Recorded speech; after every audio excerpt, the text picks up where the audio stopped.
वज़ीर दाखिला शेख रशीद कहते हैं कि नून लीग में शहबाज शरीफ की पार्टी मेरी पार्टी है। वज़ीर आज़म के खिलाफ कोई तहरीक अदम एतमाद नहीं आ रही। इदारे हुकूमत और इमरान खान एक पेज पर है। मौले नू मौला ना मारे तो मौला नहीं मरदा।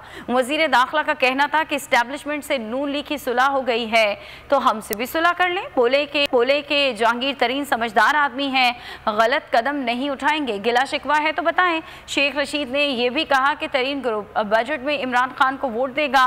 दोनों अली जफर पर मुत्तफिक हैं तो इस मामले को खत्म हो जाना चाहिए।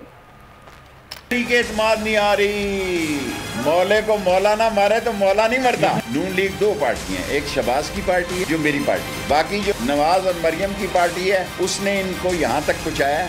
इमरान खान जो है इन तमाम मसाइल से सुरखरू होकर निकलेगा और अदारे और इमरान खान और मौजूदा हुकूमत एक पेज में। अब मैं ये कहूँगा कि ये अपोजिशन वज़ीर आज़म को नहीं पकड़ सकती, इसलिए नहीं कहता कि मैं उसका वज़ीर हूँ। मेरी 15वीं वजारत है अल्लाह की तरफ से। कल अगर ना भी मैं वज़ीर हूँ मैं उसके साथ हूँ। जहांगीर तरीन का जो भी है ग्रुप है वो इमरान खान को वोट देगा। बजट गिले शिकवे होते हैं, मैं अभी CM से मिलकर आया हूँ, हमें गिले शिकवे दूर करने चाहिए। मैं समझता हूँ अली जफर को अपनी रिपोर्ट दे देनी चाहिए। दोनों पार्टियां मुत्तफिक हैं। प्राइम मिनिस्टर ने कहा कि अली जफर जो कहेगा, अभी इतने दिन हो गए और अली जफर को आजकल में रिपोर्ट सबमिट करनी देनी है कि या इधर हो या इधर हो।